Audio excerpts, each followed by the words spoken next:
Minsan, hindi naman talaga yung ex mo ang namimiss mo. Ang totoong namimiss mo ay yung version ng sarili mo nung kayo pa.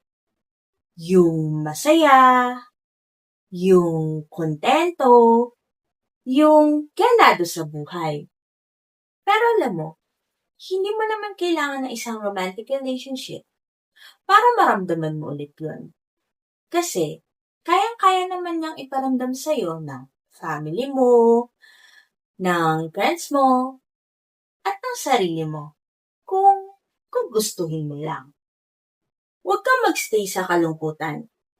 Kasi, pag ginagawa mo yun, edi, hinahayaan mo lang siyang kontrolin ang buhay mo.